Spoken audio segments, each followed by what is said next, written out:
Hey everyone, before this video starts, I do want to point out something my Twitch community is doing. We're called the Random Few. We're going to be doing a gaming for recovery every Sunday in March. We're going to be having different broadcasters from our Twitch community playing different games, having fun, and raising money for charity. We're going to have a ton of giveaways to do. As you can see, I'm going to be playing Secret of Mana for the first time ever, starting off this Sunday. And it's going to be very interesting. And then we have, different people playing Final Fantasy Brave Exvius. We have somebody playing Final Fantasy IV. I think Praxia is doing a randomizer on that, which looks really, really neat.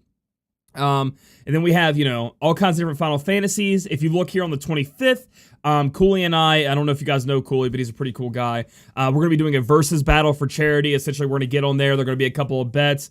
Whoever loses has to donate so much to charity. It's going to be all for good fun. And on top of that, we're going to have a lot of giveaways. I'll have a link in the description below to the Random Few Twitch page where this is going to be going down, and to the giveaway. Similar to my giveaways, if you're subscribed to me here on YouTube, you get an entry. If you end up doing other things that they want you to do on there, follow different people on Twitter, different broadcasters to support them, you're going to get different entries. But the biggest prize is a PS4. You can see at the bottom with Monster Hunter World. That's right, it's going to be able to go out to you guys, along with, if you guys are Dissidia Opera Omnia fans, you're going to be able to get that Cloud Buster Sword code. We have a few of those to give away too, so I wanted to talk about that and touch on that. Please come join us and help support Gaming for Recovery, big event coming this March. I'm really excited about it, and I hope that it's really good. And don't forget to enter that giveaway, guys. You all get a chance for supporting me, and I really appreciate it. Now let's get into the video. Hey, what's going on, guys? Claic Yuzolt back again with another Final Fantasy Brave Exvius video, and this week is awesome in the sense that it is Final Fantasy IX. One thing I want to point out about Final Fantasy IX banner is all the units look amazing. I think they did very well on the sprite art, and plus Final Fantasy IX, play the crap out of it, play the crap out of the card game. I remember the card game tournament and the Vivi jump rope thing was one of my favorite things to do in that game growing up. I played it at a friend's house. Pretty fun stuff. So we're going to go over each one of these four characters, and then we're going to quickly discuss the awakenings that happen for Final Fantasy IX also, because there is one game changer in Garnet that essentially changes the way we're going to, summon Espers and do a lot of damage, along with Eiko doing that too. So let's get started, and our first unit we're going to discuss is Black Waltz 3. Now, this one being the 3-star to 5-star base, really, overall, means that we're probably not going to be too interested in it, but let's check it out. We have Black Impulse here. Increase magic 20%. Increase fire, ice, and lightning resist by 25%, which is pretty damn good. I mean, look at that. 25% is awesome when it comes to resistances, and the magic is just icing on the cake, in my opinion. This is a TM you're actually going to want to go after. So overall, this is going to be a King Mog event first off. So, everybody's going to put some tickets in there. They just announced the new 30 million downloads prize pool thing going on, so you guys are gonna be able to get a lot of that stuff. If you don't know about that, check the in-game news. It just came out after the maintenance. But yeah, I would be definitely going for some of these Black Impulses. I mean, having that resistance for the upcoming Esper fights or anything like that would be very Esper 3-star fights will be very useful. Moving on down, obviously probably going to be a Black Mage, and as you can see, not that many abilities to go over. So we have Mist, inflicts poison and paralyze 100% to enemies, not that big of a deal. We'll go ahead and skip. Okay, here we go. Increase attack, defense, magic, and spirit 100% for 5 turns to caster, or inflict berserk to caster. So we I mean, we're already buffing by 100%, and you don't want attack 200%, auto attacks only on a Black Mage, so we're good there. Decrease lightning resist 50% for 4 turns to 1 enemy, which is good. There are a lot of things that want a lightning chain, and maybe this could be helpful for you. Add lightning element to physical attacks for 4 turns to caster. Never mind, it looks like we're gonna be beating ass here with electric mist and proof of existence if you want to. If you do the inflicted berserk after you do this, maybe it works out for you to do some cool stuff. Then we have lightning magic 3 times to 1 enemy. It's a 5-hitter, so a little bit of chaining you can do there. Thadara, blind sleep, fire, ice, and lightning magic damage 6.9 times to all enemies. I mean, it has a high multiplier, but essentially you're not going to be able to build up this guy's attack or magic up enough to really matter. So overall, Black Waltz 3 is an amazing looking sprite. It has a really good TM, but falls short. It's just not gonna, he's not gonna be able to stand up in the meta right now, especially as we're shifting to more and more people getting their 6-star upgrade. Next up, we have Steiner, and he has this weird glow to him going around him in the game, and it's I don't know how to say it, the white color balance got turned up a little bit on him. Things are kind of like a little bit drowned out in white, but it doesn't look bad. For me, it looks good. So I thought that was pretty neat, something to be looking at. And this is a big TMR here too, guys. Excalibur 2, attack 130, element light. So essentially this is just an upgrade to Excalibur that we've been using from Cecil. I'm going to try to say Cecil instead of Cecil now. I'm going to try to correct myself. So if you guys are interested in that little bit of an attack boost, here you go. For everybody who wants to min and max, you know, have the best they can. The only problem I have with it is I really don't like the little icon sword thing for it. I like the other one better. I like the original Excalibur better, so that's something that may deter you. I mean, probably not, but so overall, another great TM. So that makes 2 great TMs on this banner that seem like they're very interesting to get. Steiner is a 4-star base going up to 6-star physical attacker, and we're gonna go down and look at his attacks. I think Steiner just isn't that great of a unit, but I'm going to go back and review everything that we had before. But again, so we have a 3-star with a pretty good TMR, and then we have another pretty good TMR. So if you missed that on Cecil's TMR, here's your chance to get even better one for your light chainers. Moving on down, we can see he has a lot of equipment there, but I think this guy is mostly about breaking in a way. Yeah, so he has some breaks. I guess not mostly about these breaks are bad. Never mind. So these breaks are bad. They're only attack 15, magic 15, spirit 15. Don't worry about that. Insta KO 30% to all enemies. I guess you can have fun with that in the arena. Nothing too big to be worried about there. Dark physical damage 3 times HP. We don't care about that. Physical damage 1.5 the enemy. Increased attack 50% for 3 turns to all allies. That 50% is too low now with all the different Soleils, Ramses, and different bards and such running around. Plus, there are just random allies that can do more than that now. Physical damage 3 times to 1 enemy. Decreased lightning resist. 50% for 3 turns to 1 enemy. I mean, again, it's fine because, you know, an apparel is always good.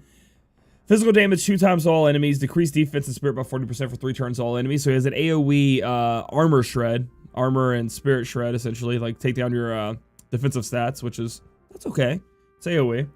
Hybrid 5 times to all enemies. Don't really know too much about that being good. I don't know.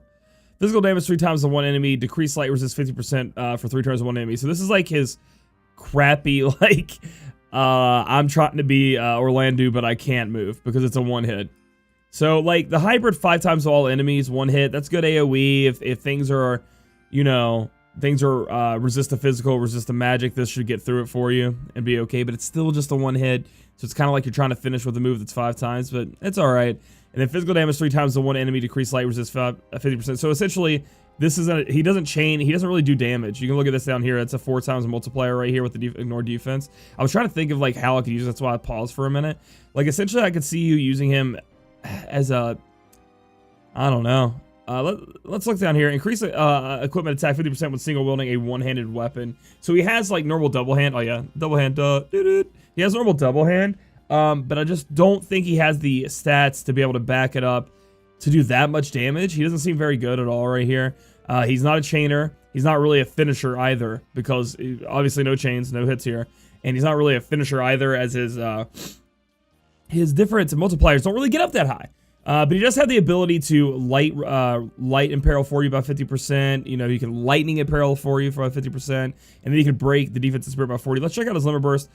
Physical damage 4.75 times with an ordeal that's 50% to 1 enemy. So if you level up his flare blade, that looks like it can go up to a 9.4 times multiplier, which is actually pretty high.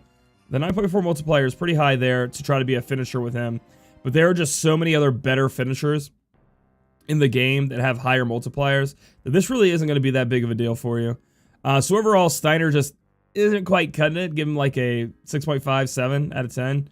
He just doesn't really have a place for me that I'd be wanting to use him randomly, unless you just really love Steiner and you want to test him out and try him out, sure. But like he has no like really attack buffs. He has this attack 20%, then he has this attack 50%. So he does have double hand, but it's just normal double hand. So he's not getting those huge finisher numbers that you'd be looking for. So overall, Steiner's kind of a meh. Besides that awesome Excalibur 2 TMR. So moving on, we're going to go ahead and go to Eiko, and Eiko is a very, very cool unit to me. Now, Eiko is bringing along, I mean, I know we had Garnet, but Eiko is bringing along a whole different type of summoner, really. And so I'm super excited for this to be in the game, and it seems very interesting. Let's look at our Trust Mastery. It's Angel Flute. It is a, you know, musical weapon or harp or however you want to say it. Attack plus 10, magic plus 48, spirit plus 98, and then you get HP 10%. So overall, this TMR is still okay. I don't think it's bad at all. I think the 98% spirit could be really good on a lot of different things. And you get the HP 10% added on top of it. So there are a lot of different harps out there and stuff you can get. And as far as your bards or your people who are your supports, so you're not really wanting to attack, you know, spirit, defense, HP, these are all very important things. The attack and magic really aren't that big of a deal. So overall, that's what I see it as. There could be some random magic user because the attack 10% is not going to do anything. That a harp or a musical instrument or whatever that has 48 magical, it's going to be a big deal, but I don't think so. I think it's really the spirit 98 and the HP 10% on a harp that's going to be what you want there. So it's probably a mid-tier TMR. Anytime I see like the harp icon, I'm a little hesitant about it, but that's okay. So remember, Eiko is a 5-star base going up to 6-star. Role they classify as summoner healer, which is exactly what she's going to be. Moving on down, you can see she has 2 special innate abilities. Passion Performance and Crypto Performance. Increase limit burst gauge fill rate 100% for 3 turns of all allies, which is really awesome. Anytime you can put up that limit burst fill rate, it's amazing. And then increase evocation gauge 1 to 3. So from what I understand, that's 1 to 3 of those orbs you would be collecting, which means that if you need to get that summoning gauge up, she can actually just do it on her own. She can start putting it up by doing these different things. Heal 1,000 HP 10 times, so I think it's 10,000 HP to all allies. Increase evocation gauge 1 to 3. So she's a huge healer, right? We can use this 45 MP, 10 times multiplier on that 1,000 HP. Well, actually, I guess that applies to your spirit. Increase evocation gauge 1 to 3. Again, just building up your limit burst gauge, which is pretty awesome. Moving on down, we have the different, I guess you could say the different passives. Oh man, I'm losing my train of thought here trying to look at all these different abilities. Increase spirit 20%, increase evo mag 10%. So this evo mag is how much damage she's going to be able to do when summoning an Esper. So that's big. We need to see how many times that goes up by, right? Increase HP 20%, increase resistance to all status elements 70%, remove all status elements after battle. So she has a resistance there to even getting status element. It's not 100, but it's 70, which is pretty good. And then after you get out of a battle or you're moving on, all those nasty status elements are falling off of her, maybe in a exploration. She has dual white magic cast, which is going to be awesome.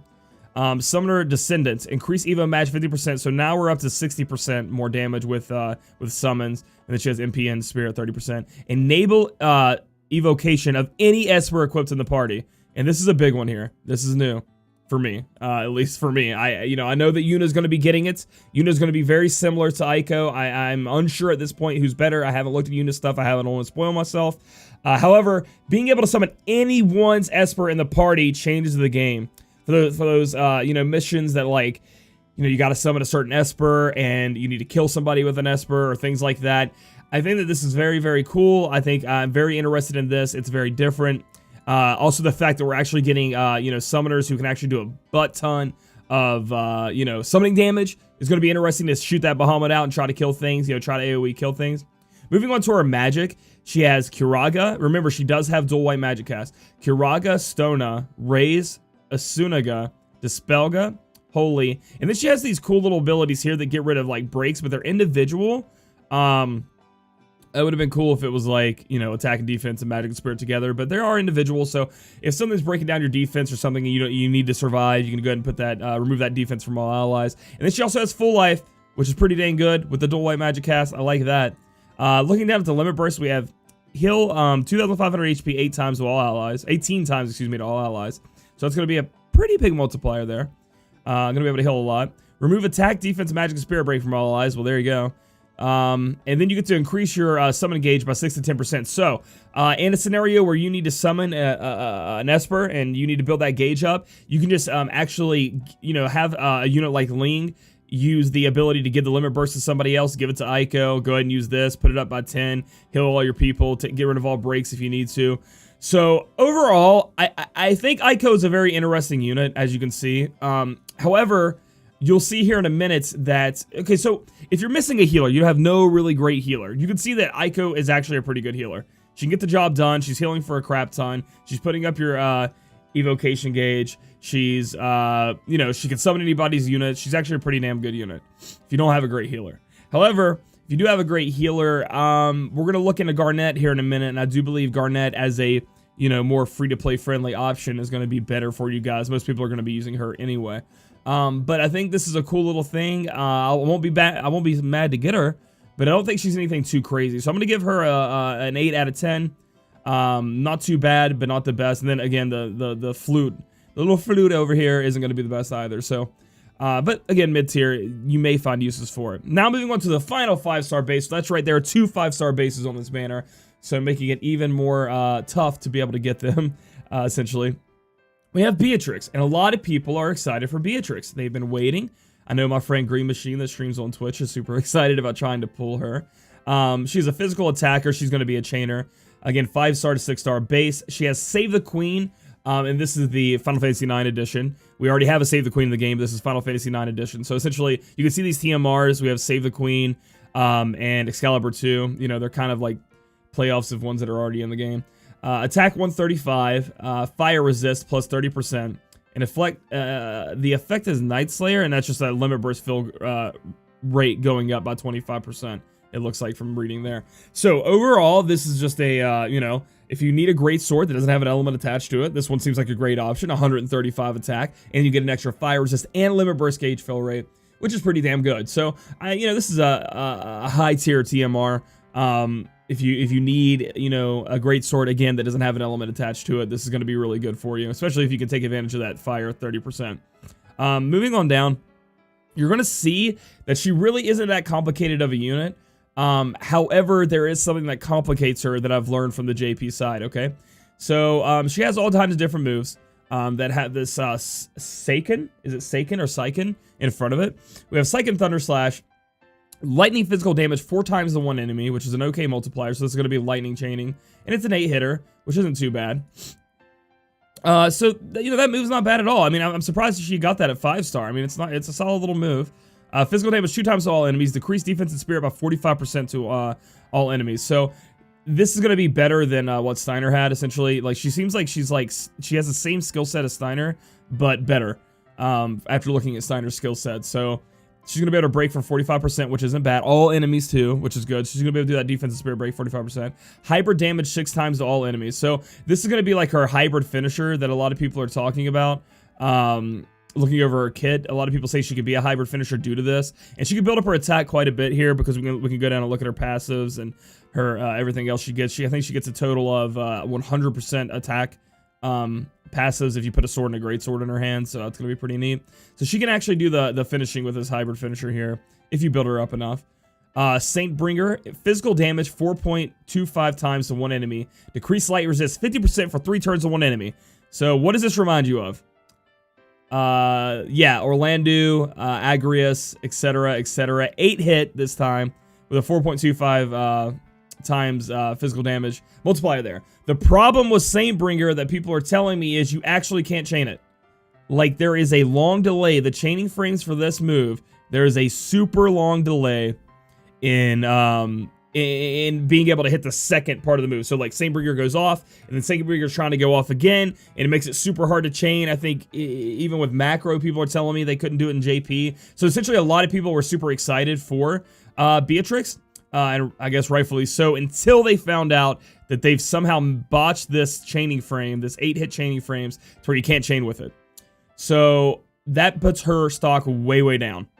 Not saying she's impossible to use, not saying she's not good to use. She's just not going to be able to perfect chain very well for you when she should be easily able to do it, right? So she's not going to be as good as Orlando, not going to be good as Agrius, in my opinion, unless Global fixes this, which, you know, you never know, but probably not that likely. Moving on to Shock, Holy Tech Shock. Physical damage 2.65 times multiplier with ignore defense 50%. So that's going to put us up to a what?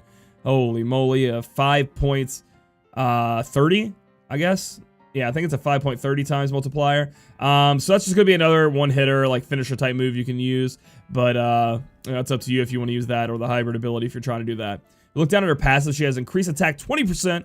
Increased physical resist, paralyzed and confused, petrified by 100%. So we always want these on there. The ones that, so that we don't have to worry about them, you know, when a boss has to paralyze you. If you have 100% resist, that's going to be good. She has auto refresh, which is awesome. How much does that move? 45. 45 seems like the standard MP that they try to make all moves. Then we have Graceful Paladin here. Increase attack and magic 40% with equip with the sword. Increase attack and magic 40% with equip with a great sword. So you're probably going to want to put the Excalibur 2 on her, and then just put whatever sword you want. I mean, if you have the Onion Sword, slap it on her, I guess, just for really high sword stats. But yeah, that doesn't seem the worst. Increase HP 30%, increase Spirit 30%. So overall, again, 100% attack stats here in the passives. And then she also has magic, though. Don't worry about that. She does have a little bit of support she can give the team besides that break she could do up here.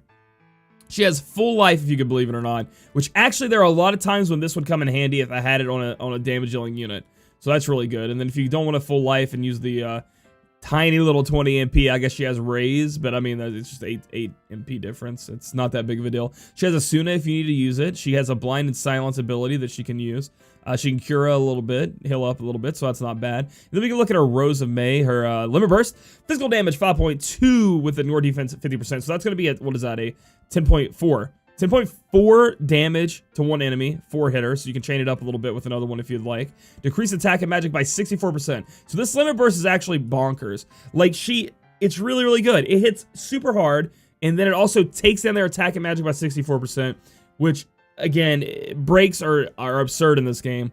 That little bit of percentage there that goes up is just massive for when you're trying to survive some attacks, guys. So overall, like, this with her, like, full life, with her, you know, 100% to her attack there and her passives if you build her right, and then being able to supposedly chain like Orlando with the light resist going down, chaining 8 hit would be awesome if this move would chain correctly. From what I understand, it's not going to chain correctly for you guys, and that's going to put Beatrix down quite a bit. However, she's still an amazing unit. She's not useless. She obviously has uses. She's obviously okay. But again, this is just going to cut into her. So I'm going to give her an 8.5. She's going to be a great unit for you guys. A lot of people out there can use her for the hybrid finisher. They can try to do this, but again, not game changing, not crazy enough to where it's like, oh my god, a must have unit. So overall, looking at this banner as a whole, there are a lot of good TMRs here to be obtained. Sadly, this wasn't a raid. If this is a raid, you get it for free. That'd be disgusting.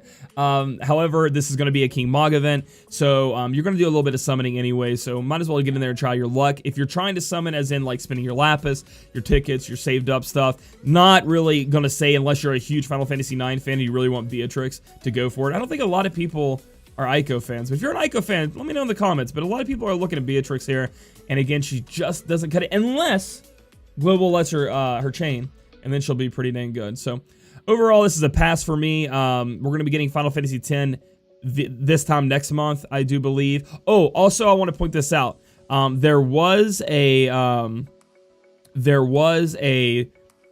spoiler, or I guess I could say, so spoiler warning about things coming out in Brave Exvius. So I'll give you guys a second.